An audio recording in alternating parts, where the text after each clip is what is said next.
Hello বন্ধুরা, তোমরা সবাই কেমন আছো? তোমাদের কি হজমের সমস্যা হচ্ছে? খাদ্য খেয়েছো কিন্তু হজম হচ্ছে না, তাহলে এই রেসিপিটি এক্ষুনি দেখে নাও। তো আমি কড়াইটা গরম বসিয়ে দিয়েছি।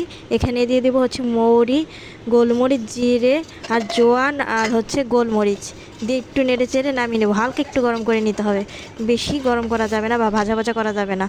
তো এখন হয়ে গেছে, আমি নামিয়ে নেব। নামিয়ে এটা ব্লেন্ড বা পাটায় যে যা পারো পিষে নেবে, সুন্দর যতটা পারো করে নেবে। আমি এটা পাটায় বেটে নেব। পেটে গ্যাস বা খাদ্য হজম হয় না এমন হলে খাবার পর পর এটা খেয়ে নিতে হবে। খাওয়ার পর সাথে সাথেই প্রমাণ পাবে। এটা ছেলে, শিশু, মেয়ে সবাই খেতে পারে, বয়স্ক সবাই খেতে পারে, কোনো সমস্যা হয় না। তো আমি বেটে নিচ্ছি এটাকে, যতটা সম্ভব এটাকে পিষে নেব, যতটা মিহি হয়। বন্ধুরা, 5 মিনিটে তোমরা ফলাফল দেখবে নিজেই চোখেই। যদি খেতে চাও অবশ্যই এই রেসিপিটা দেখতে হবে, তোমাদের সম্পূর্ণ ফুল ভিডিও দেখতে হবে, তা না হলে মিস হয়ে যাবে। তো এখন আমি সব উঠিয়ে নিচ্ছি। এখন দেখাবো কিভাবে সেবন করবেন, এটা খাবেন কিভাবে। তো আমি উষ্ণ গরম জল নিয়েছি 1 কাপ।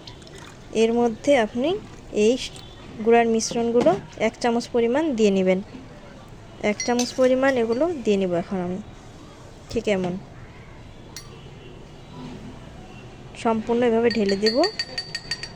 আর এটা অবশ্যই খাবারের পরে সেবন করবেন, একবার, প্রত্যেক বেলা একবার সেবন করবেন। আর হচ্ছে বিট নুন 1/2 চামচ, বিট লবণ দিয়ে এটা ভালোভাবে গুলিয়ে নিতে হবে। খাবেন, ব্যাস পেটে যত সমস্যা, হজমের সমস্যা সব চলে যাবে 10 মিনিটের মধ্যে। আমি গ্যারান্টি দিয়ে বলছি, আপনারা খেয়ে দেখবেন একবার, আর তারপর আমাকে কমেন্ট করে জানাবেন এসে যেটাকে সত্যি না মিথ্যা।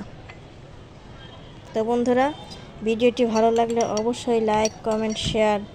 যদি আরও ভিডিও দেখতে চান অবশ্যই আমার পেজটি ফলো দিয়ে রাখবেন। ধন্যবাদ সবাইকে।